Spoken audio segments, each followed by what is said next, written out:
Welcome to ALGINKGO, your virtual campfire talk with fellow eclectics, kindling knowledge synthesis. Assalamualaikum warahmatullahi wabarakatuh. Waalaikum salam warahmatullahi wabarakatuh. I wish to welcome everyone to this New Year beginning interview with Brother Karim. I am Dr. Omar Zaid, speaking to you from Kentucky in the United States, and Brother Abdul Karim is with us from Kuala Lumpur in Malaysia. And we've been discussing a sort of an approach to a revisionist perspective of what has come to us as traditional Islam these past few months. And this is our first interview of the new year, 2023. Alhamdulillah. So to encapsulate, we just left off discussing a few things about the Medina Charter, if I recall correctly. It's been a couple of 3 weeks since the holiday, and we came to a conclusion that this charter represents a sort of a constitution, as it's been called, but it's more of just a general agreement of a confederacy that was all-inclusive of those people who were living and dwelling together in not always peaceful circumstances in and around the oasis of Yathrib, which has become known as Medina to traditional Muslims. And that charter made provisions for the Prophet, the messenger of Islam, to sort of rule over this confederation, this loose confederation, and this was by agreement, by convention given to the people who invited him there, and at the expense of the Jews who, up to that point, held sway in that region, if I'm to understand correctly. For some reason, the Jews gave way here, and we sort of suggested that this was by some sort of understanding on their part, on the part of their leadership, that perhaps this was in their better interests. I mean, after all, they were not exactly living in peace with their neighbors on a continuum. And perhaps they thought it would be in their favor to try the leadership of this this new personage called Muhammad, whom they may have considered to be an answer to some prophecies which they had received, both through the scripture and through the assets that were given to Isa over the intervening hundreds of years. There's some 500 odd years between the death of Isa and the advent of Muhammad. The Jews had rejected Isa, but not all the Jews, because most of the disciples who became Christians, if you want to use that term, were indeed Jews. They started off as Jews, or at least the Judaic component of a motley crew of people who were considered to be Jews at the time of the Herodian kingdom and the decimation of Jerusalem by Titus and the Romans, and what the chaos that followed. So these people thought, well, maybe there's something to this Muhammad character, and even if he's not the prophet, politically speaking, he might solve some problems for us. At least everybody else thinks he will. So let's give it a try. After all, we don't have anything to lose. except the what what would they have to lose? If Muhammad succeeds, then they would lose their moral and spiritual scriptural position, wouldn't they?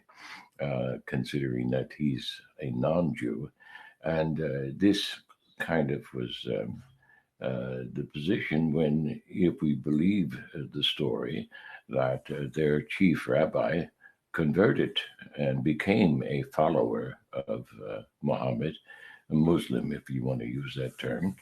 And then they exiled this fellow. They ostracized him from their community, and he was the chief, most prominent Jew of Jews at the time.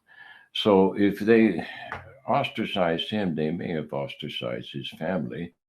And if that's the case, that means that there was some sort of enmity taking place there that was in addition to the enmity, the tribal enmities that already existed in Medina. So we have all kinds of intrigues taking place that we really don't know. We can only make a surmise here and there and imagine what was happening based on our knowledge of human nature and histories elsewhere. And of course, the cultural influences that we know exist. I mean, the Arabs were always at each other's throats, and the Jews were no different. So, why would we consider this to be anything else than what that circumstance would dictate it what would be? I mean, so Muhammad comes in, he's invited, he makes this charter, and everybody agrees to it. And I don't want to belabor the point. I want us to move on to a couple of hundred years later, because we've already covered, prior to the Medina Charter, many of the revisions to the Al Islam that the Prophet left us by the Abbasids and the Umayyads, you see, in the interim 200 or 300 years before the Fatimids. And what I would like to get to today, brother, is what led to the Fatimid Empire, you see. How did that compare to the Abbasid and the Umayyad? And what was similar, what was essentially different in nature between the two? So both of these forces, political forces, if you will, that which gave us traditional Islam and that which gave us today what we might call um, the Iranian position, or of the Shia, if you will, which at that point was just a separatist movement. It wasn't really a worked out system of theology. But now it's come down to us as a political, theological, theocratic state on both sides of the Nile, you see, and in between, and all mixed up and everything. So, in any case, the Sunni position and the Shia position, they ignored the charter, you see. And that's the point I'm trying to make here, dear brother, as we move forward and go a little bit beyond the Umayyad and Abbasid periods here and work our way in across the Nile to the Fatimids. If you don't mind, um, what can you tell us about the events and the ideas and the concepts and the people that led us to the Fatimid position and its persecution of the Sunni position? And here we see, we have to say, okay, well, both positions were wrong. If you want to be a purist about it, if you want to be a Puritan, okay, they're both wrong. And they're both killing each other for one reason or the other. And and they both have ignored the charter. And the charter, as we can see, at least was a foundation for some system of governance that made a little bit more sense than that which was given to the kings of the earth, you see, that led to this particular moment when they handed the reins of authority over to Muhammad, You see, so he established this, and this is our constitution, and this is all inclusive, and we're all going to agree to do this. We're all going to agree not to do that, and we're all going to defend each other when push comes to shove. And it was a reasonable thing to do. At least it was a foundation, a place to begin with. And then the Sunnis, what became the Sunnis, they just said, "Hey, this is not important. We'll leave it behind because we got to do what the Sultans say and what the so-called caliph says." And then the Fatimids come along and say, "Hey, no, no, no, we got to do what the family of the Prophet says." You see, both positions are wrong, and both positions have a sort of heretical content to them, one more so than the other, if you want to say so. Of course, both sides would say that about each other. So, how did we go from the Sunni, or what became the Sunni position, to this very radical position of the Fatimid Empire, which reigned for the almost 270 years until Salahuddin came on site and did what he could to eradicate it. But the empire was eradicated, but the movement, the theological, the theocratic errors persisted.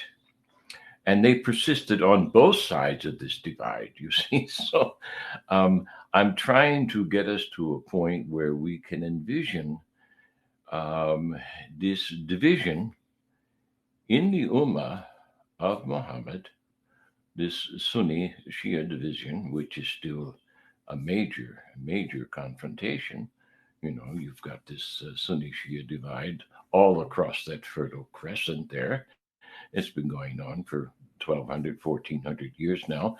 And what led to the Fatimid position? How did they gain control of their side of the Nile and then penetrate even into the Hijaz, if you will, during those 270 years and persecute the Sunnis rather successfully and maintain their position in light of the truth that was given by the prophet on, hey, this is not the right way to do things.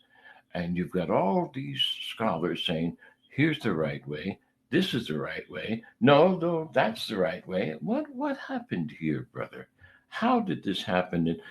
And why is this not discussed, consequently in academic forums? Are they afraid that people are going to start slicing each other's necks across the conference table? I mean, what's going on here? How did this happen from your perspective? What can you tell us about the historical and theological perspectives and the political perspectives that led to this increasing divide?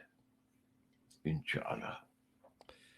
Yes, thank you, Brother Omar. Let me just begin by yes. Before addressing that question of yours, I would like to sort of do a little footnotes to our last talk, because, Sure. as you know, we have not met for 2 weeks, and in that time frame, a certain idea occurred to me that appeared so compelling that I thought I should write a book about it, and I did. Oh gosh. Yeah. I couldn't help myself because I was thinking of, I was preparing Mhm. another book on the basically the Medina Charter. It occurred to me, something occurred to me that I have previously missed, and so Mhm. I'd like to share that, so to speak, the new discovery, so to speak. You see, Okay. because as you are aware, I've been doing a little bit of work on this concept of jihad al-talab, which is a Mhm. war of aggression, which, Yes. by the way, prohibited in the Quran. Allah made it Mhm. haram to commit aggression.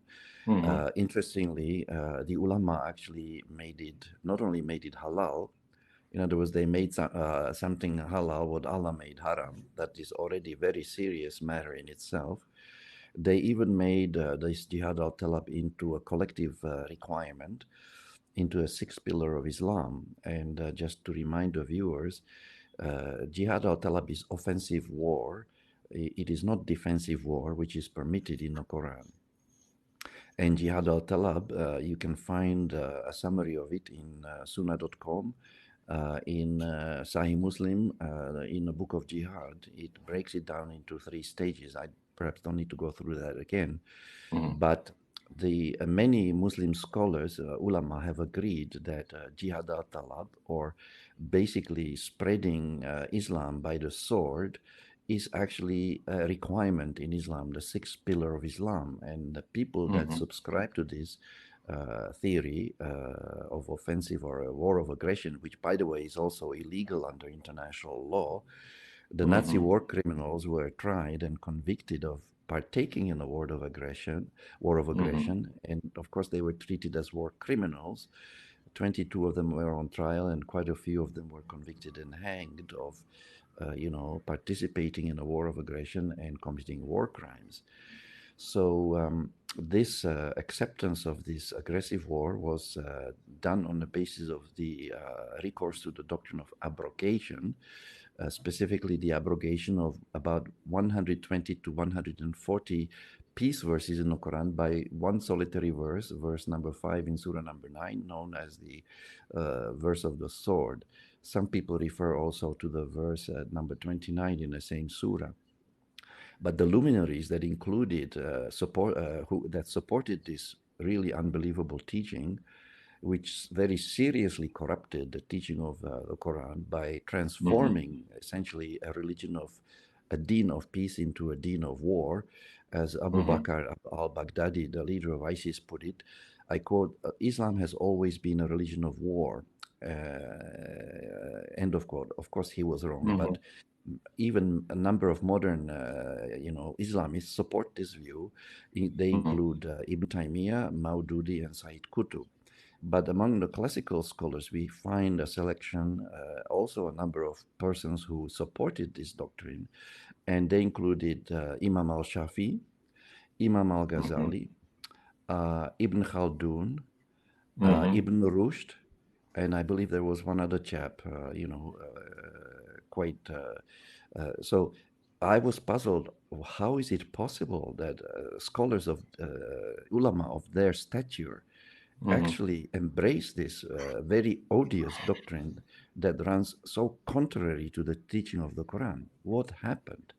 Of course, I have some ideas on that, but I don't mean to sidetrack from that at the moment. But what I wanted to highlight, the insight that came to me during that break that we had, was that actually, you see, I kept asking myself, well, what exactly is the Sunnah of the Prophet? Because we have a couple of groups on Clubhouse. We are sort of Quran-centric, or some people call us Quranists, or some people call us, Quraniyun and what have you. These people forget that the Prophet himself was the first Quranist. I don't know where they get the idea of using that term in a derogatory fashion. He was a Quranist because that is what he followed. He did not follow Bukhari. He did not follow any of the other hadith books. So I was thinking, and also all of his wars, he waged anywhere between, I think, 29 to 64, depending on who you believe, military encounters.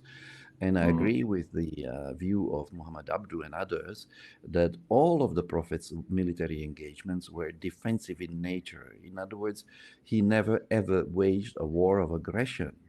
That was not his sunnah, you see. His sunnah was to defend himself and his people. And that sunnah of his is actually exemplified and illustrated by, well, the very Pact of Medina that we have been looking at. It is a record of his sunnah as a defender, as someone who, yes, when he was forced, he would fight back against oppressors, but he would always do so in the context of self-defense, or perhaps in some cases fighting against persecution, which is the only other ground, I believe, in the Quran for fighting someone. So now, what occurred to me was the contrast, the sharp contrast between the peace of Medina. I put the word Pax Medina in the title of my book, Pax Medina versus Jihad al-Talab. We can see a very dramatic contrast here. The Prophet is a peacemaker, but the ulama who justified the doctrine of jihad al-talab, of aggressive war, turned his sunnah completely upside down and turned it into basically a way of war, which it was not. So the rendition, the articulation of jihad al-talab as something required of Muslims was actually a falsification, if you like, of the real sunnah of the Prophet, which was the way of peace. Self-defense, and of course we have seen an extension of that in the Treaty of Hudaybiyah, which was also another example, a stellar example of his peacemaking activity. And finally, of course, the reconciliation in Makkah of the pagan Quraysh with the people from Medina was a third example, a kind of culmination of his sunnah as a peacemaker. So his sunnah, first and foremost, was, I think, at least in the area of politics, one of peacemaking. And there's even a hadith, which I consider to be true, even though I don't consider the hadith to be revelation, and I don't think that we should use the hadith as a basis of Islamic law, and I don't think we should think of, unless perhaps you could argue, unless it is fully supported by a Quranic verse. In that case, well, Yes. we don't really need the hadith anymore because it's in the Quran. But anyway, so the hadith says that the Prophet said to his companions one time when they asked him a question, and then he replied by saying, well, shall I tell you something which is better than fasting, prayer, and pilgrimage? And then they asked him, well, what is it, Ya Rasulullah? And he said, it is to make peace between people who are fighting each other, you see. So this hadith, I think, is true. I accept this as true, even though it may not be the exact verbatim words of the Prophet, because it reflects the letter and the spirit of the Quran, very accurately. So this is what I wanted to highlight, is that our understanding of the Sunnah of the Prophet, the mainstream one, has been actually seriously distorted. Because when you speak to a mainstream Muslim today, he will tell you that if you follow Bukhari, you are following the Sunnah of the Prophet. I'm sorry, that is not the case. Why? Simple. Did the Prophet follow Bukhari? No. So how can you say that to follow Bukhari is to follow the Sunnah of the Prophet? You are following something that he never even heard about, let alone followed. He followed the Quran. That is the real authentic Sunnah of the Prophet, to follow the Quran. Anybody who follows anything else is following something the Prophet never followed. Now, I'm not saying that you have to throw all this Bukhari and the others out. No, you can keep it as a source of information about the past, or even if you want to consult these sources for the occasions of the revelation, I have no issue with that. Or as something that contains a certain amount of hikmah, a bit of wisdom that perhaps could be recommended, commendable, but it is not like a binding. Yeah, in fact, there were a number of Muslim scholars in the early days there were two groups. One group said that the Sunnah is something that is it is required to follow it. The other group said it's only something recommended. Like even we say he performed Sunnah prayers, meaning it was not required; it was just something recommended. So I just thought I'd highlight this idea that another significance of the Charter of Medina, of the Pact of Medina, is that it represents a written record of the real Sunnah of the Prophet that we have, I think, which is more authentic, actually, than any hadith for that matter. So I just thought I should highlight that because, in fact, it somehow was something of a discovery for me as well when I kept thinking about this, because people nowadays, as you know, make a great deal about the Sunnah of the Prophet. And I don't deny that he had one.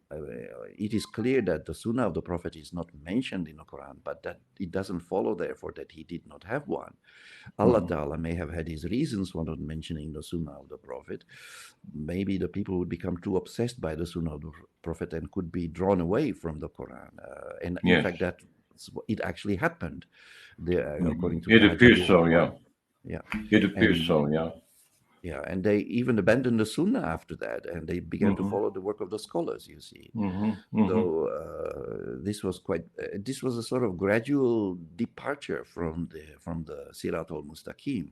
And I think that the condition of the Ummah, I have a subheading there called Trauma of the Ummah, is due today mainly from that reorientation of the Muslim Ummah from the Book of Allah to the books written by human beings, which we call the books of the Hadith. So if the Ummah wants to rise up again, and inshallah it will, it has to turn back to Salafis are half right when they say we have to go back to the Quran.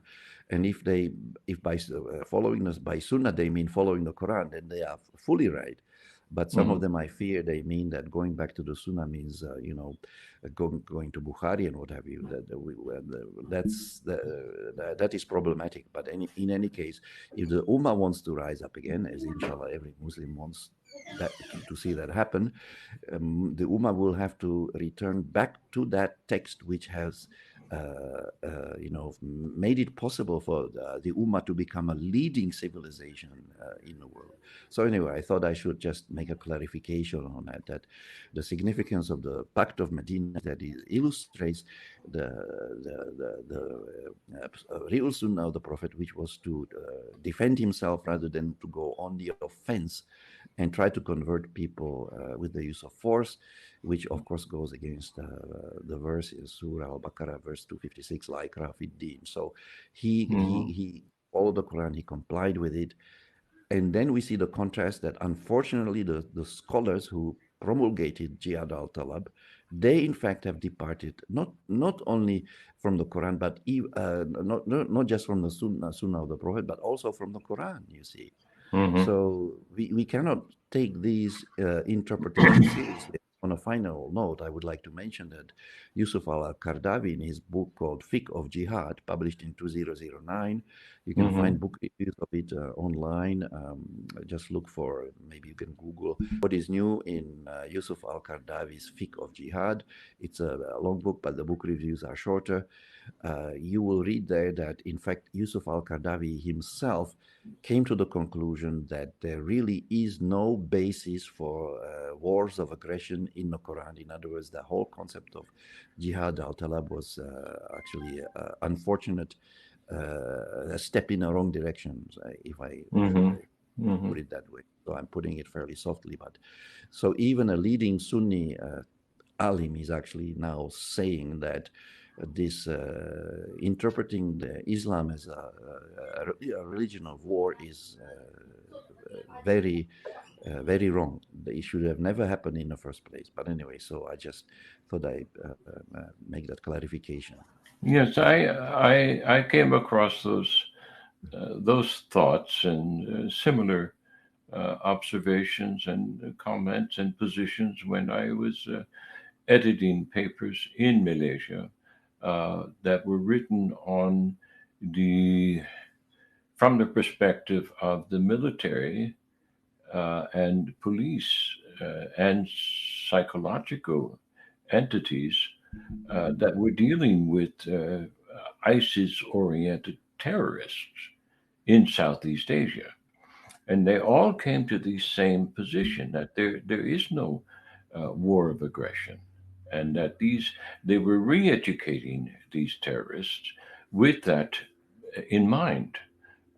There's no evidence for this, and yet it sort of became a major platform for many modern Islamists, if you will. And to add something more to your position here, if we are to return to the Quran, and I'm certainly in full agreement with that, we need to revise our understanding of the interpretations, not the ones that were handed to us, because they're certainly flawed. That's demonstrable in hundreds of cases, and as you've already outlined with just this one particular position on the war of aggression. I mean, it's very demonstrable that what we've been handed has gross error in it. So we need to go back to the etymological positions and the nunetic positions. Well, what do these words really mean? And what do these letters that compose the words really mean? What is our source creator actually trying to tell us with this thing, this book that we call Al-Kitab, the book that we call Al-Quran, you see, what is it really saying? I don't think that we've been given a solid foundation other than that which is based on faith. Faith alone in our source creator, okay, well, that's all right. Faith in his prophets, okay, that's okay too. But there are certain passages there that says, and if they're translated reasonably well, we don't presume the importance of one prophet over another. So we don't favor one prophet more than another prophet. So what is all this favoritism that's been given in the hagiography for both Muhammad and his companions? You see, they've been sainted. And this is a position of error that I've always had as an outsider, with one foot on the outside and another foot on the inside of Islam and academic Islam. I'm there as an observer, trying to participate as much as I can. But I'm saying, oh gosh, I have limitations because I don't understand the Arabic. And then I come to understand this Arabic that's used in the Quran is not street Arabic. And it's not the same sort of contextual representation that was handed to Pharaoh in their particular scriptural presentations of what they understood to be, prophetic, if you will. So what's going on here? We haven't been handed what the Quran really, in essence, is. And there's layer upon layer upon layer upon layer. The Quran says this. So where are all these layers? We've got one layer, and that was the original layer, and it's filled with errors. So if we're going to go back to the Quran, certainly we have to take a closer look at this book and at its language, you see, and not just accept what was handed to us from the impositions of Judeo-Christian mythologies, and all of these other narratives, which we know have errors of corruption in them. And yet they're used in the tafsir, you see, to explain a fresh book that said, hey, we came to correct what came before. This book corrects what came before, and it completes what came before. So if there's corrections to be made, what are they? And if it's a completion to be made, what is that? And if you're going to complete something, what came before it? Which means you have to go back to the etymology of what came before and correct those errors as well. All of that has been ignored, you see. So if we're going to participate and at least guide our students and those who are interested in this kind of revision, these things which I've just vocalized need to be stated. They need to be addressed. And I'm certainly not going to be involving myself in that, other than just be a signpost and say, this way, we got to go this way, if we want to get to the root of what the Quran is really all about and what we should be all about as the Quran's disciples, and if we want to use that word, disciples of Muhammad as well. So, and disciples of truth, you see, what he came to correct and what he came to complete. It's far from complete as far as I'm concerned, and it's far from being corrected as far as both you and I can see. So we're involved in that process. Alhamdulillah. And may it please Allah subhanahu wa ta'ala to grant us further clarity and correct position as we attempt to correct these errors. So, brother, did you actually write a whole book on this in these last 2 weeks, or did you complete it? I mean, I've written a few books, and to write one in 2 weeks, you can basically get the foundation there, but then there comes a revision period. So I'm wondering, I have a couple of books that are still unrevised. They're not published yet because I just haven't had time to go back and do the proper revisions. So, what have you told us in this new book besides just indicating that the Prophet did not follow Bukhari? Yeah, thank you. Actually, I had 2 days when this Hmm. idea came to me. I sat down in the morning about 9 a.m. I began to write, and Hmm. we have a saying in Canada, maybe you have it in the U.S. too, that you have to make hay while the sun is shining. So That's correct. Yeah. as the ideas kept coming, I just kept writing. I wouldn't get up for Hmm. anything, and I did. Hmm. By the time I stopped writing, which was quite a few hours later, uh, I don't know, 6 or 8 hours later, I had 10,000, almost 10,000 words written up Oh, there. okay. Yeah. So I tinkered with it another 2 or 3 days, and I added another 2 or 3 thousand words, and I thought, okay, it's good enough now. I'll publish it in Hmm. ebook format. So that was one, but actually there was another one. This Hmm. time, I managed to somehow I think of these things as my tsunamis. You know, I get hit by a Yes. tsunami Yes. Yes. Yes. of words. I Yes. think I'm on my fourth tsunami now. Third, maybe it's a fourth tsunami. It's amazing, Okay. you know. Sure. So this time I kept writing, and 10 hours later, when I was sitting in, the coffee bean in a nearby shopping center, I realized I had Hmm. 15 or 16,000 words long text. I said, "Oh, Oh oh, my geez, gosh. that was a record." Yeah. Hmm. So basically, I do not always write. How do I put this? Normally, what happens is that what triggers writing a new book is that I realize that I missed something in the last book. You see, like Hmm. this idea Yeah. I just mentioned, I missed it. I said to myself, okay, back to the drawing board, back to square one. Let's try this again. Hmm. And in English, I was saying, if at first you don't succeed, try and try again. And I Of sometimes feel course. like I'm trying to write the same books already about 100 times. Hmm. Trying to get Hmm. a perfect explanation of what actually happened. But no, the in the other book, I was focusing on the difference between discouraging and encouraging something, because there's one very important verse in the Quran which talks about the ummatan khairan and the best community, because the Muslims do what is called in Arabic amr bil ma'ruf wa nahy anil munkar. So now this verse, especially the last part of it, was distorted, as Hmm. pointed out by Omar in his book called Muslims' Greatest Challenge, published, I Hmm. think, 2019. And he says that the word nahi, which is normally rendered as prohibit, sometimes as prevent, actually means discouragement. It does not signify tahrim or prohibition, you see. Hmm. But by misinterpreting the verse in this way, people incline towards resorting to force in enforcing religion, contrary to the verse 256 in Surah Al-Baqarah.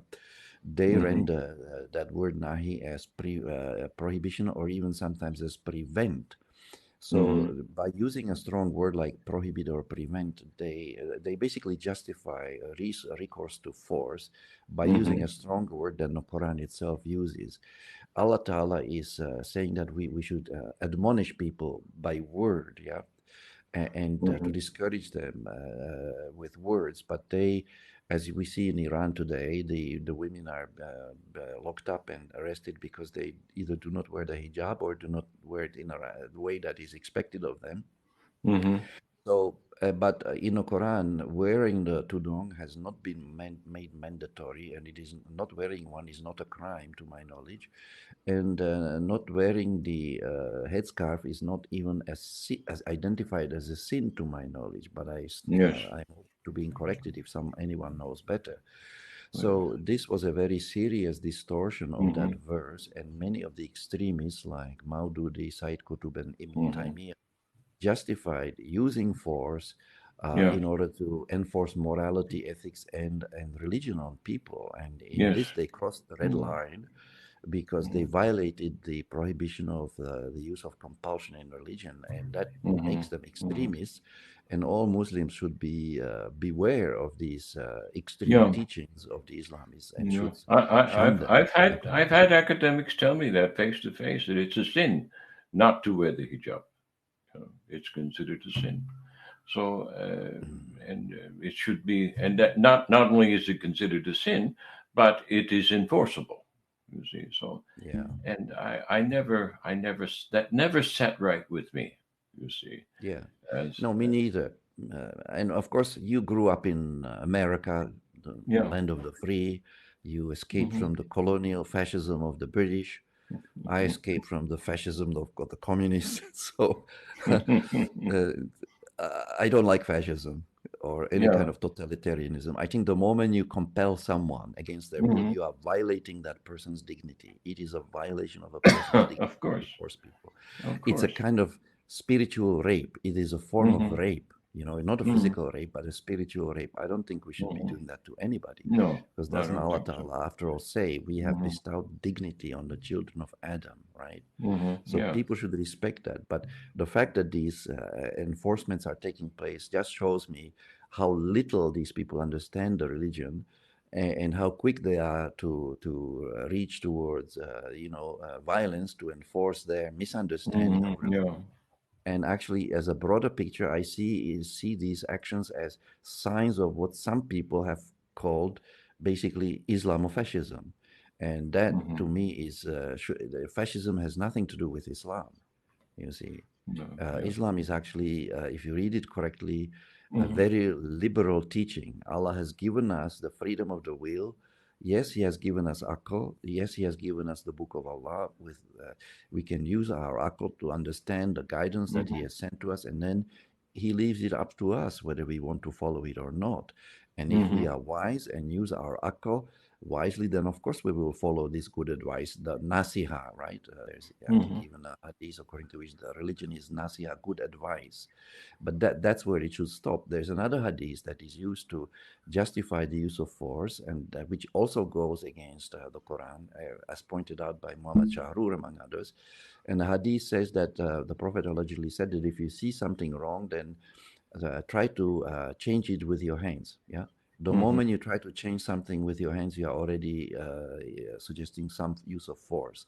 If you Yes. cannot change it with your hands, at least speak against it. And if you cannot Hmm. even do that, then condemn it in your heart.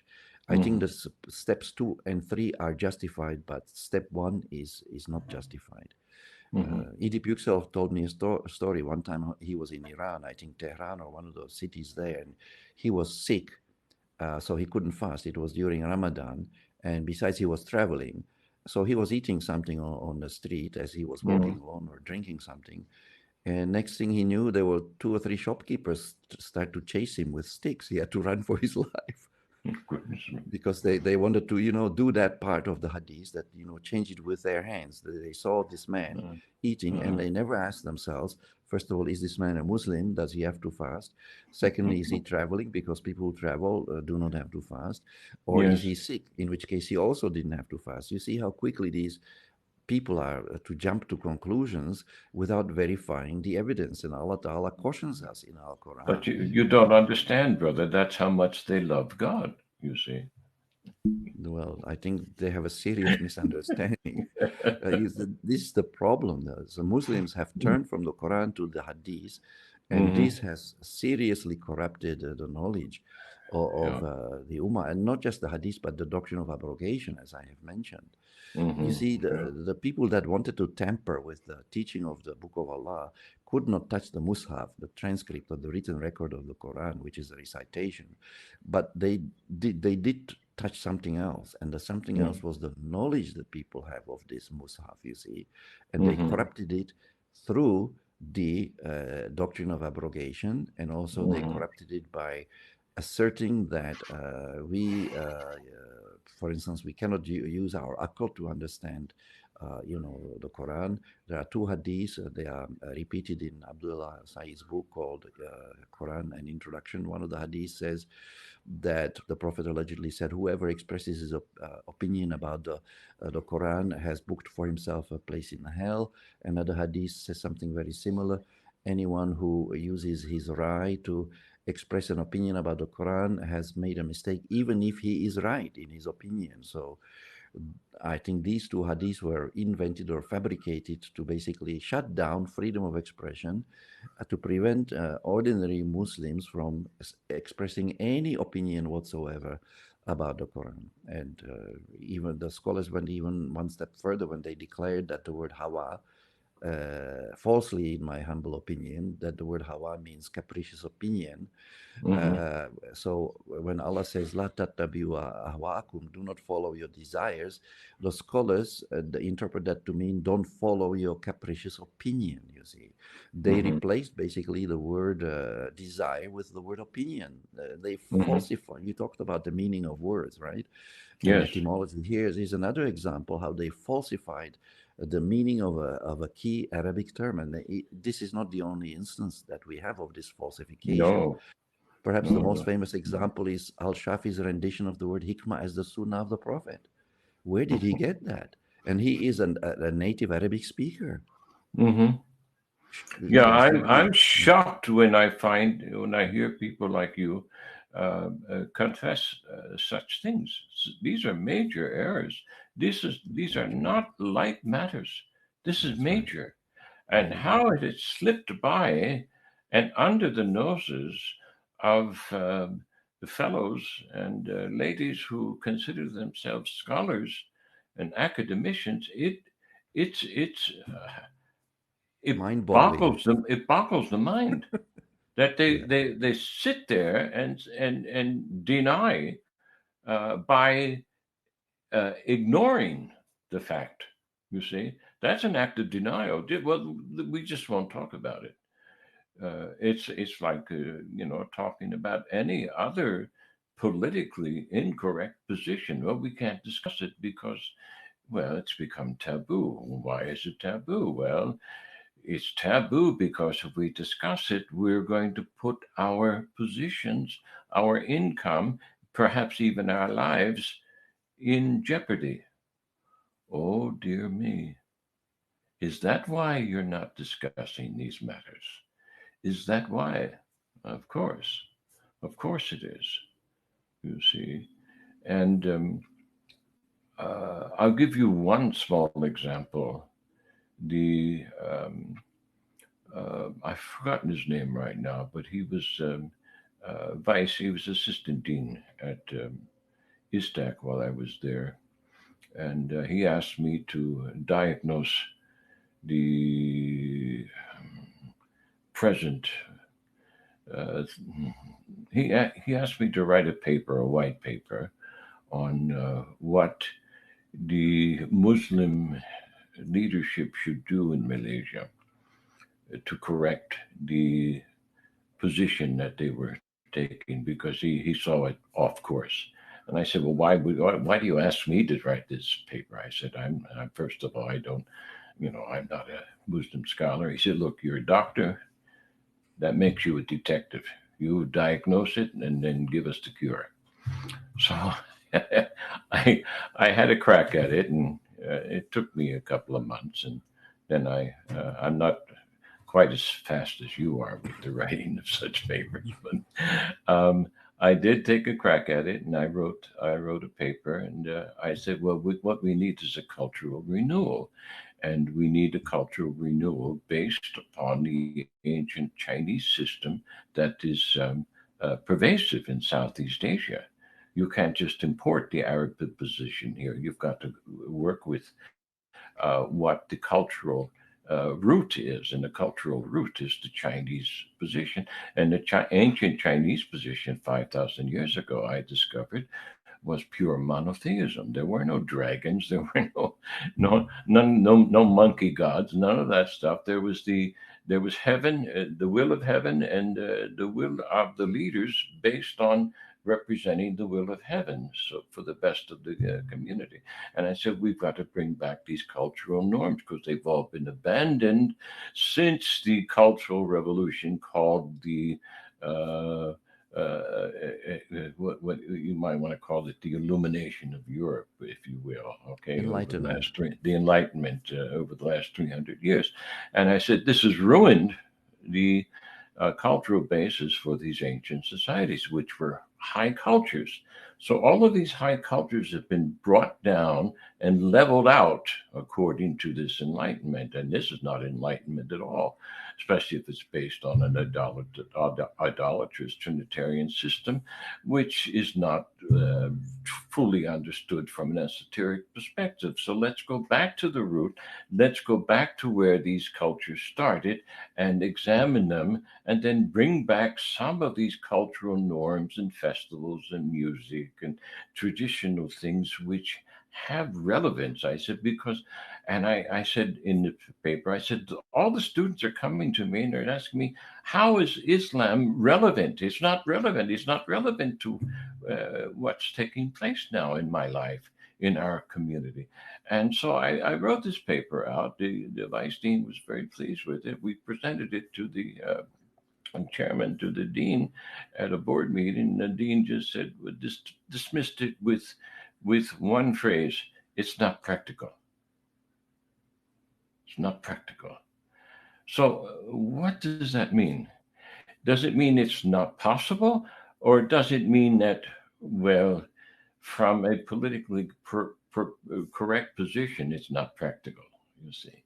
And I think it meant the latter position, you see, because, hey, I diagnosed a problem. It wasn't a problem so much with Islam as it was with, or the Arab. It was a problem with the Arabist Islam. Yeah, that's for sure. But with Islam, as the ancient Chinese understood it, and they were Muslims. If you examine their system, it was Islamic.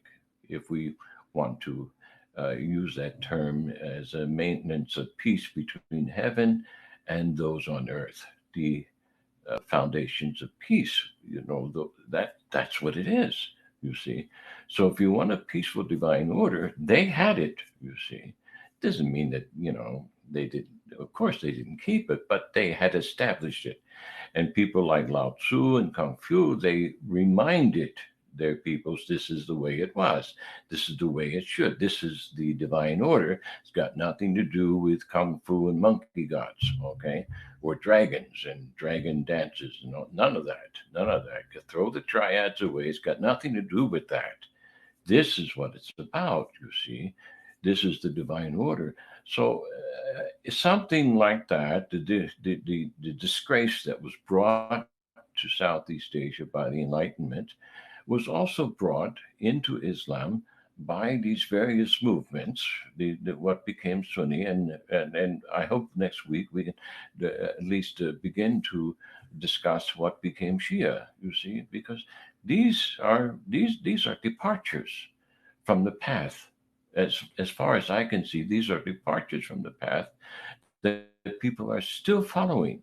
These departures to this day, you see, and so what I'm trying to get us to do, brother, with these discourses is do the same thing I did with that white paper. Let's go back to the root, see what went wrong.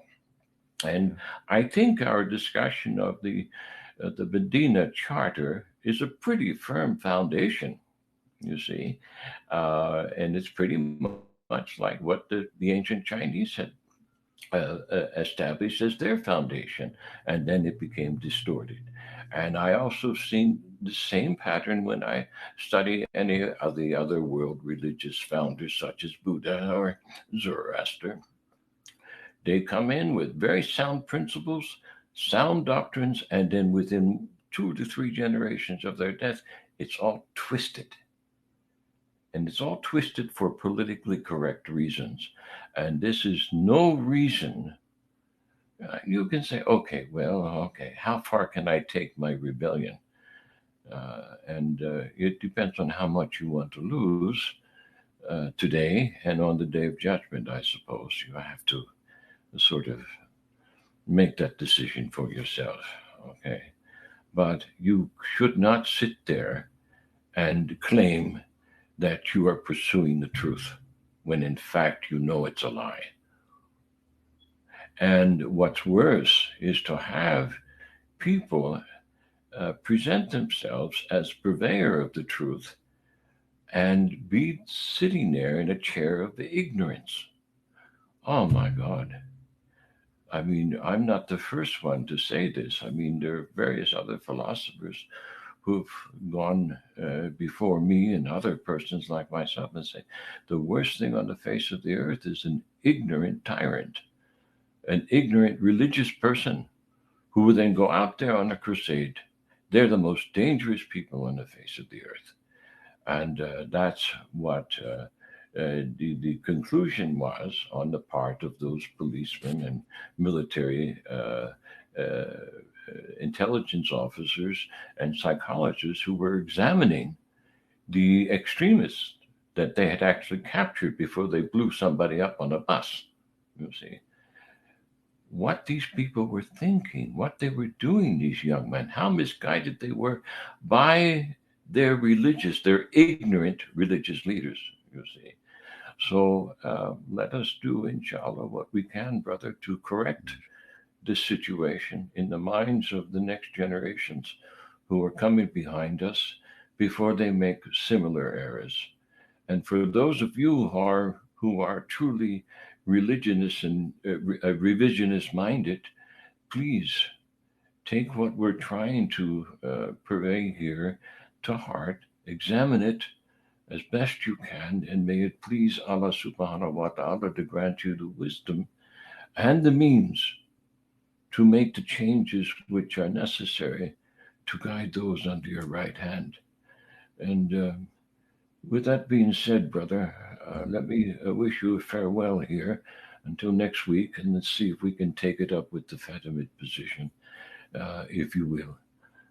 So, wassalamu alaikum wa rahmatullahi wa barakatuh, dear brother. Thank you. Walaikum salam wa rahmatullahi wa barakatuh.